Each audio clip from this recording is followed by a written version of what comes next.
ketika Allah menciptakan orang tidak suka kita kadang ya Allah salah saya apa kok sampai orang tidak cocok saya. Saya sering punya tamu mulai polisi, mulai pejabat, ya mulai yang Islam sampai non Muslim. Saya sering cerita bahwa hal-hal yang jadi fitrah manusia itu ya keinginan dasar manusia itu ya senang damai, senang bersaudara. Karena hal itu fitrah itu desain awal manusia itu suka damai. Jadi kalau untuk konflik itu butuh pemicu, tapi kalau untuk damai itu tidak butuh pemicu. Sehingga orang di mana-mana bisa rileks ya, rileks di terminal, rileks di jalan, rileks di warung-warung kopi, rileks di kedai-kedai. Nah, konflik itu ya dimulai dari pemicu, entah rebutan pacar, entah rebutan harta, entah rebutan jabatan. Sehingga karena ada rebutan-rebutan itu terus ada pemicu, nah itu yang melahirkan konflik. Nah harus dicamkan, ditanamkan bahwa kepentingan berbangsa ini di atas ya, di atas kepentingan kita, di atas nafsu kita, di atas keserakahan kita, sehingga kita mudah damai. Itu rumusnya kiai-kiai ya. Saat tentu di sini pakai solusi yang ala kiai ya, karena tentu mereka ingin mendengar versi kiai. Kalau versi polisi mungkin ya tegakkan hukum. Kalau versi bank atau JK ya, kalau nasabah nakal ya jangan dikasih kredit lagi. Kalau versi mertua ya kalau mantu nakal ya dipulangkan, anaknya ditarik kembali. Jadi versi itu banyak ya. Kalau versi imigrasi ya mungkin dicabut paspornya gitu. Kalau versi kiai itu melihat dunia ini sederhana. Banyak orang-orang tasawuf, saya ini cerita tasawuf, cerita yang ringan-ringan saja. Orang tasawuf itu kalau makan itu satu piring ternyata kenyang itu. Minum satu gelas ya sudah puas ya. Terus dia cerita, ngapain saya butuh uang banyak, satu piring ya sudah cukup gitu. Kalau tidur gitu ya tidur di satu kamar ya tidur, bangun ya sudah puas. Artinya Anda punya kamar 100 ya tidurnya tetap di satu kamar. Jangan mentang-mentang punya kamar 100 dibagi 5 menitan itu.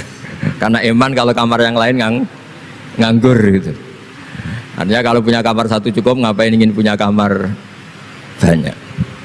Jadi sebetulnya kalau kita punya rumah banyak itu nambah kebingungan, karena yang sana yang rumah siapa, yang sana siapa. Ya kalau dianggap prestasi, kalau dianggap tambah bingung karena mau tidur saja di rumah mana ya gitu. Di kamar mana ya? Kalau miskin kan enak. Sudah itu aja, gak ada banyak pilihan itu. Artinya dengan cara seperti itu sebetulnya merajut kebangsaan itu lebih mudah, karena awal dari segala perpecahan, segala konflik itu mau menang sendiri. Sehingga dulu cerita-cerita orang sufi, kalau dengar itu tetangga kamu tidak cocok, partai sebelah tidak cocok, terus ormas sebelah tidak cocok, itu jawabannya lucu. Sebetulnya saya sebagai manusia kalau ada orang tidak cocok itu tersiksa, tapi bagus lah. Kalau tidak cocok itu tidak utang saya, tidak pinjam uang saya, tidak pinjam mobil saya. Sehingga jadi gampang gitu. Artinya jadi gampang itu ya orang yang baik sama kamu ya baik, karena Anda punya mitra, punya teman. Yang sedang nggak seneng kamu juga baik. Di mana-mana orang pinjam uang itu gara-gara seneng, gara-gara cocok. Jadi tidak cocok ya ada berkahnya sendiri. Jadi dengan cara pandang seperti itu hidup itu rileks gitu. Nah, itu kalau teman-teman yang utang itu pasti temennya itu. Ada musuh kamu utang kamu. Jadi musuh ya punya berkah sendiri gitu. Tapi jangan musuh yang sampai nikah, menembak, itu nggak berperadaban itu. Suatu saat Imam Syafi'i itu pernah didatangi orang itu, ketemu beliau cium tangan hormat. Setelah di luar ternyata orang itu mencaci maki. Coro Jawa ngerasani tadi kata Pak Wimbo, karena orang Solo itu ngerasani. Ketika Imam Syafi'i dilaporin orang itu di depan Anda menghormati, kalau di luar itu ngerasani, itu menghina, ngata-ngatain. Jawabnya Imam Syafi'i lucu. Alhamdulillah, berarti saya wibawa katanya. Di depan saya tidak berani. Dijawab enteng saja, tidak dijawab serius. Berarti saya wibawa. Di depan saya buktinya tidak berani. Nah Islam itu ngajari itu semua. Ngajarin ketika kita disenengin orang banyak itu ya poin atau aset. Karena kita harus kerjasama atau sama-sama kerja dengan banyak pihak. Tapi kalau ada orang lain yang sedang tidak senang atau tidak cocok, itu juga ada berkahnya sendiri karena dia bisa mandiri. Itu kalau mantu-mantu itu tidak tukaran sama mertuanya, itu tidak mandiri-mandiri. Disuruh mertuanya mangan ramangan kumpul, yuk tambah suwe tambah goblok gitu, tambah lama tambah goblok gitu. Baru gara-gara terlalu cocok kan. Kalau agak-agak tukaran, agak-agak konflik itu malah cepat mandiri. Sehingga merajut kebangsaan itu ya harus dipikir secara luas. Ada teman-teman yang mungkin nggak mau pulang kampung, maunya tetap di Belanda, di Amerika. Tapi ternyata niatnya memfasilitasi kalau ada mahasiswa yang ke sana, ada yang dijujuk gitu. Ada yang dijujuk sehingga bangsa ini bisa menimba ilmu di berbagai negara. Termasuk dulu di Mekah itu ada namanya Syekh Mukhtar. Itu semua dulu nggak ada hotel, semua orang haji pasti numpang dalamnya atau rumahnya Syekh Mukhtar. Beliau nggak pulang karena jagani semua yang haji di Indonesia biar gampang. Artinya jangan kira teman-teman yang sedang di Mekah atau di Medina atau di Eropa atau di Amerika terus anti kebangsaan, enggak juga. Ternyata mereka bisa memfasilitasi kita saat kita di sana. Wawasan kebangsaannya juga hanya menjadi fasilitator atau menjadi mediasi atau jadi sarana kalau ada teman-teman ke sana. Begitu juga para wali. Ini cerita, mungkin cerita yang enggak ada di OJK, cerita wali Pak Wimbo. Wali itu kalau disuruh mikir kredit, disuruh mikir cara bantu orang miskin itu ya tidak pati bakat gitu. Tapi komunikasinya langsung sama yang punya. Jadi alam raya ini dengan segala variannya itu milik Allah Subhanahu wa Ta'ala. Jadi kalau Anda ingin merubah lakonnya wayang, itu tidak usah ngerayu Gatot Kaca disuruh jadi Semar atau disuruh jadi Bagong, itu susah. Mereka nggak mau. Pasti mempertahankan karakter masing-masing. Itu ngerayu dalangnya saja, ini lakonnya diganti gitu. Nah wali itu gitu, kalau merubah Indonesia itu ya komunikasinya sama Allah. Karena yang mengendalikan alam raya ini Allah Subhanahu wa Ta'ala. Kita tidak bisa mengendalikan pikiran orangnya. Sering ada orang itu, ini cerita yang ringan-ringan saja, tapi barokahnya cerita ini nanti gampang merajut persaudaraan. Bapak itu, bapak saya, Kiai Haji Nur Salim, itu paling suka itu sama orang yang agak sombong. Sombong itu ya, ketua RT sudah bangganya Masya Allah. Dia punya motor satu sudah kayak orang paling kaya di dunia. Punya istri yang sebetulnya ada cantik ya dia ngira istrinya itu paling cantik di dunia. Dia agak ganteng yang merasa paling ganteng di dunia. Saya dulu ya iskal itu janggal. Kenapa sih kok seneng kancanan orang sombong? Ternyata orang sombong itu orang yang paling gampang syukur. Orang gampang syukur. Tapi kalau ketemu orang yang kelihatannya sopan, apa saya hanya RT, apa saya hanya di OJK, saya ada menteri, menteri saya ada presiden. Presiden merasanya presiden di negara ketiga, dunia ketiga, bukan presiden superpower. Ketemu orang-orang yang tidak pernah puas itu kesannya tawadhu, ternyata pasnya itu tidak pernah puas, tidak pernah syukur. Lah yang sombong ternyata tidak sombong, dia gampang syukur. Ketua RT aja sudah merasa kayak presiden. Hanya pegawai OJK aja sudah merasa bangga, padahal dibuat suruhan Pak Simbo. Tapi senengnya nggak disuruh seragam, udah seragam semua. Saking senengnya. Iya, bangga banget ya, bangga banget. Jadi sama, sebetulnya kita jadi warga Indonesia berKTP Indonesia sudah harus seneng. Nggak gampang orang punya negara itu udah. Coba orang-orang yang sekarang di Amerika di mana-mana itu orang Indonesia itu ya kangen rumah. Itu untuk kangen ke sini itu harus berbiaya 100 juta untuk pulang. Kita tidak usah kangen, sudah di Indonesia itu sudah luar biasa. Nah, sama-sama kerja atau saling memberi kontribusi. Saya sering punya analogi ya. Saya sering diskusi sama banyak rektor di Indonesia. Bagus mana kerja sistem modern sama sistem kiai. Kata saya ya semuanya punya plus minus, tapi kalau saya kiai ya milih bagus kerjanya kiai kata saya. Kalau kiai itu ngajarkan orang yang mampu nolong yang lemah, ya sudah itu aja ajarnya. Kapan saja Anda mampu, berkesempatan mampu ya wajib menolong. Tapi kalau sistem modern itu ada jobnya, sehingga gara-gara ada jobnya suatu saat mungkin kalau ada orang tenggelam, wah saya ada SAR, saya ada tim SAR gak perlu menolong gitu. Kalau ada orang miskin, saya ada pegawai bank gak perlu ngasih kredit. Itu bahaya untuk bangsa ini, sehingga dibutuhkan kerja-kerja yang ala kiai saja. Kalau ada kecelakaan di jalan, meskipun Anda tidak satlantas ya ditolong Anda yang menangi yang tahu. Kalau ada yang miskin tetangga kamu ada mampu ya tolong saja, tidak usah nunggu diajukan proposal, didaftarkan miskin resmi sampai ada plakatnya terus baru dibantu. Itu selak mati. Nah, selak kelaparan. Nah, pendidikan agama juga gitu. Misalnya semester ini mengkaji tentang sholat misalnya di UIN atau di IAIN, mengkaji tentang haji. Kalau di Kiai enggak, Anda mau haji tinggal tanya Kiai. Tapi kalau ada kuliah nunggu semester itu, nunggu dosen itu baru tahu bab haji. Nah kalau pertolongan itu nunggu polisi, nunggu OJK itu prosedur dulu, kadang ditanya sertifikatnya macam-macam. Nah di sini pentingnya kerja. Jadi kalau lembaga resmi ini untuk hal-hal yang besar, yang tidak mendesak, yang mengikat. Tapi harus ada sistem sosial yang on time, yang setiap saat bisa diakses. Yaitu kebaikan masif, kebaikan yang semua orang itu merasa harus menjaga.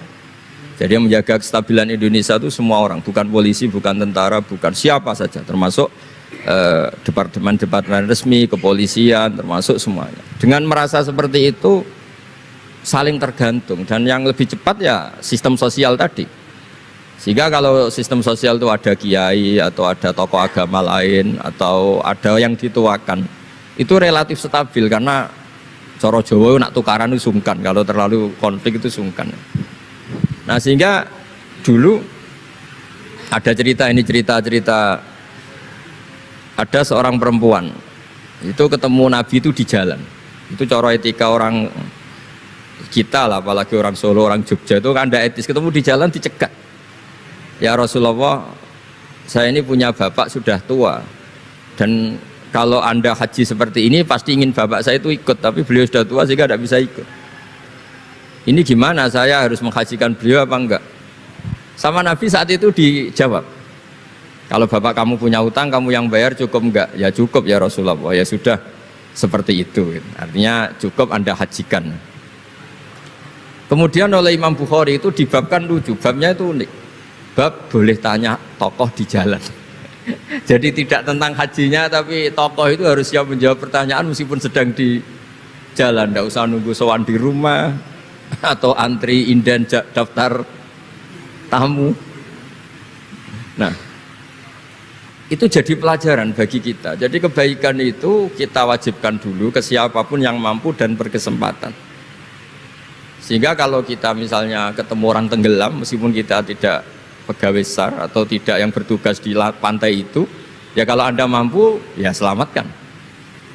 Kalau ada kebutuhan tertentu masyarakat, misalnya sakit, Anda berkemampuan minjemin mobil untuk diantar ke rumah sakit, ya kewajiban Anda, bukan nunggu dinas resmi yang mengambil. Jadi kebaikan yang diwajibkan ke dinas resmi ya monggo, kita loyal, kita dukung, kita support. Tapi kewajiban yang diwajibkan atas nama agama bagi yang mampu itu tidak boleh hilang, karena ini yang langsung bersentuhan dengan masyarakat. Coba kemarin pas Covid misalnya, banyak teman-teman saudara kita yang pulang kampung. Ketika lembaga resmi belum ngurus itu, yang ngurus ya keluarga, sanak famili, mereka pulang, mangan ramangan kumpul, ya ada, alhamdulillah ada yang kelaparan. Kenapa ada yang kelaparan? Karena sistem sosial itu jalan, orang kok medit atau kikir sama tetangga, sama keluarga itu pasti diadili masyarakat. Dan masyarakat sepakat urusan makan itu sepele, sehingga mereka pulang ya ikut Pak D-nya, Pak Lek-nya, ikut Mbahnya, itu semuanya bisa makan. Bisa ngopi-ngopi, bisa rokok-rokok, ya tetap santai aja normal. Bahkan banyak yang nganggur itu seneng. Barokahnya nganggur yang ngutangi tidak nagih katanya. Kalau tidak, jadi ya dianggap ringan saja hal-hal seperti itu. Nah, khawatir saya kalau saya pernah baca kitab di karangan seorang ulama besar, Al-Hayatul Ulya, otoritas besar dalam satu sistem negara, itu harus diakui sebagai bagian dari kebaikan masif. Tapi kebaikan masif yang nggak boleh hilang adalah kebaikan yang nggak punya otoritas, karena ini jumlahnya lebih besar. Ya tadi misalnya kecelakaan di jalan itu kan tidak bisa kebetulan ada mobil patroli atau mobilnya Satlantas atau lembaga resmi tertentu yang nangani kecelakaan. Yang nangani ya orang-orang di jalan yang menangi itu terus diantar ke rumah sakit atau ngabari keluarganya. Sehingga kata Nabi, kullukum ra'in wa kullukum mas'ulun an ra'iyati. Semua kita ini menjaga kedamaian, menjaga kemakmuran, semua kita menjaga sistem sosial, semua kita menjaga kebaikan. Nah dari semua itu dibikinlah di era modern lembaga-lembaga formal. Tapi jangan juga lembaga formal menghilangkan sistem fitrah manusia tadi yang fitrahnya ingin baik dan itu ada di mana-mana dan kapan saja. Dan Allah kalau menciptakan sesuatu itu pasti luar biasa. Saya sering ditanya sama orang-orang, Gus gunane Indonesia seneng cangkruk itu apa? Anggap aja itu tim SAR paling on time katanya. Itu kalau ada orang bingung, yang ditanya pertama ya orang-orang nganggur di pertigaan itu. Ini rumahnya mana? Kalau ada orang bingung yang nanya itu. Kalau ada orang kecelakaan yang nolong ya itu. Artinya sistem sosial yang sudah ada itu nggak boleh diambil alih lembaga. Karena kalau itu iya, kita kekurangan kekuatan apa? Sosial. Jadi ini penting saya utarakan supaya kebaikan-kebaikan bersama ini saling melengkapi, bukan saling mengadili, bukan saling merasa paling superior. Saya sering guyonan begini, kalau ada rapat ketahanan pangan, yang rapat itu merasa superior karena punya rumus yang luar biasa. Tapi apa artinya rumus itu kalau petani nggak mau nanam padi?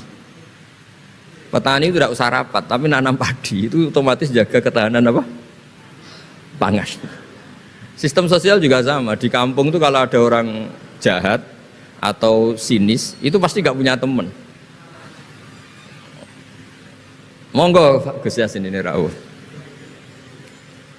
Ini alhamdulillah Gus Yasin rawuh. Mau Gus? Biar jajar Pak Ketua, dia di situ ada. Oh mau di. Mari Gus. Jangan tetap di aja itu.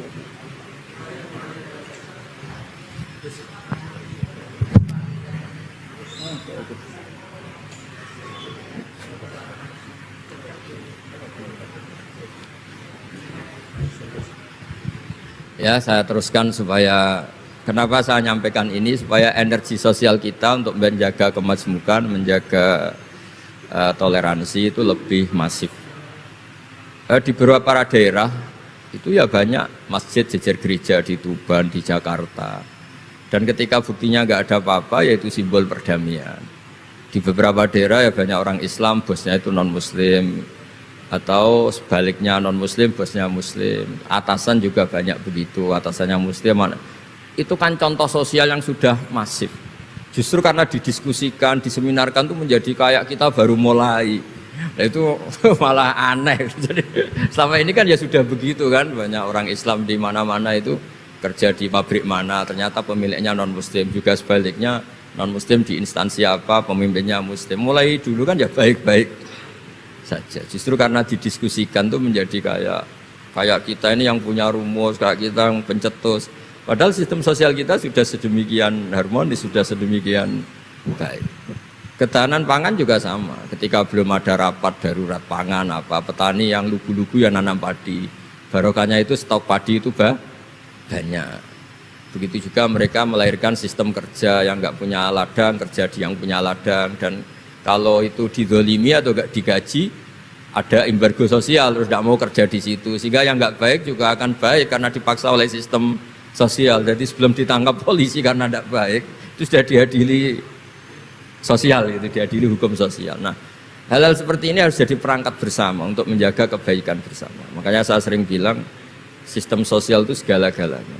Di antara sistem sosial itu adalah lembaga resmi. Jangan dibalik, lembaga resmi itu menata sistem sosial. Sebelum ada lembaga resmi itu sudah ada sistem sosial. Sehingga sebelum ada negara ini, kiai-kiai atau tokoh agama yang lain ya urun rembuk untuk mengusir penjajah, untuk memberi makan tentara yang berjuang di kampung-kampung, dikasih ketela, dikasih apa saja lah yang bisa mereka bertahan hidup.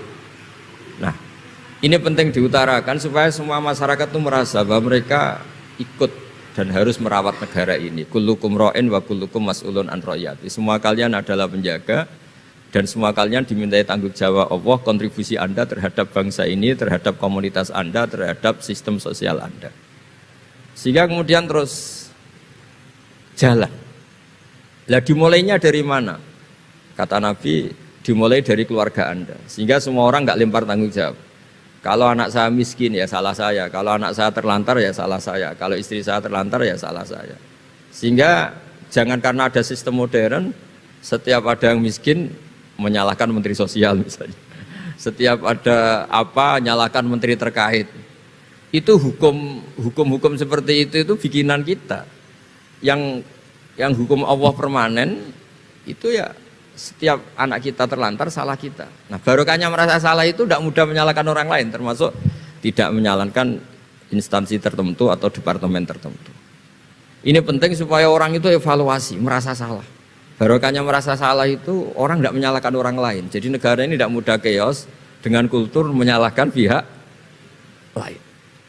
Betapa baiknya agama ini. Jadi kalau berdoa disuruh mulai dengan Rabbana dzalamna anfusana. Ya Allah, saya ini mendolimi diri kita sendiri. Wong yang punya kewajiban saya kok menyalahkan orang lain. Saya kalau guyon itu sering begini. Teman-teman kita yang satu kampus atau satu pondok atau satu kampung, itu kalau kaya itu pasti jadi sumber disalahkan. Misalnya Anda punya teman yang dulu sama-sama miskin, tahu-tahu jadi bupati atau gubernur. Terus itu tarif utang kamu ya dinaikkan. Dulu zaman sama-sama miskin paling pinjam uang hanya 10.000, gara-gara jadi bupati atau gubernur BI misalnya atau ketua OJK, utangnya dinaikkan bukan sesuai Anda tapi sesuai jabatan teman kamu.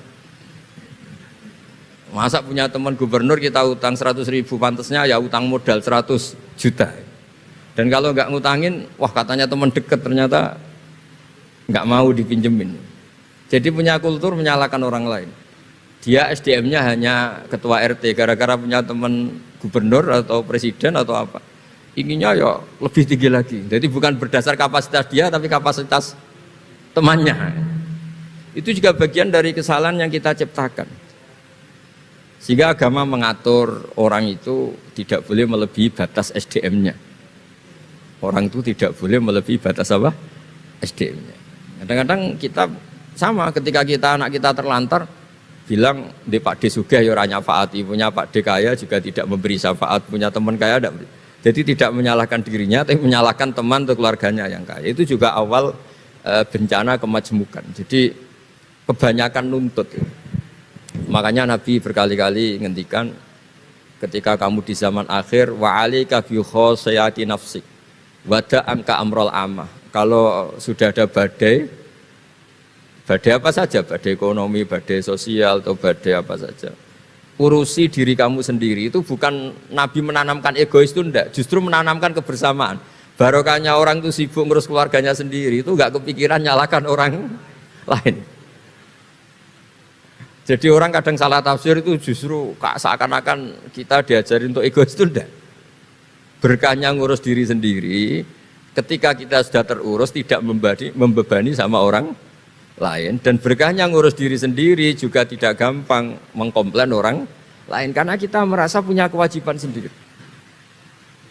Tapi kalau kita ini terlalu modern, orang nggak punya uang, ini tanggung jawab Menteri Keuangan, kalau miskin tanggung jawab Menteri Sosial, kalau ada jalan rusak tanggung jawab PU. Oke, secara hukum kenegaraan misalnya mereka berkewajiban tugas itu. Tapi kalau itu untuk alasan menyalahkan, semangat kita menyalahkan. Dan agama itu tidak mengajari seperti itu. Agama itu mengajari Rabbana dzalamna anfusana. Ya Allah, saya ini merasa mendolimi diri sendiri. Nah dengan seperti itu enak.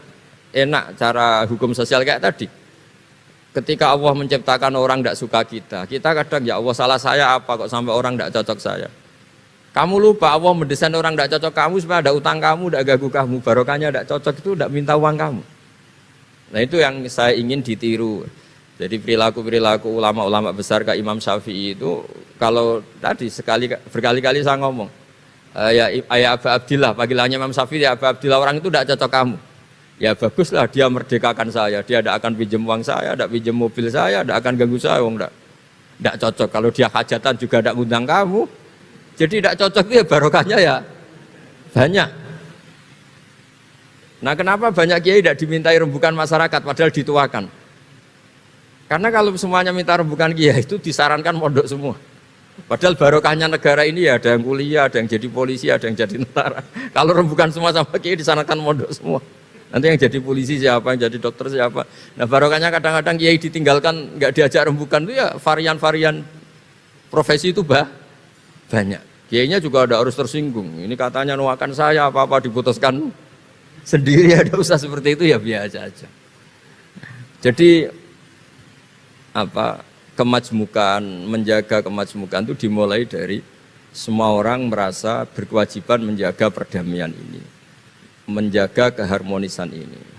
Tentu dimulai dari merasa wajib pada dirinya. Ini penting supaya tidak ingin menyalahkan orang lain atau terbersit menyalahkan orang lain. Terus kedua, bahagia dengan dirinya tadi. Misalnya orang yang paling miskin di Indonesia, itu ternyata tadi saya utarakan, saya punya kitab-kitab tasawuf banyak.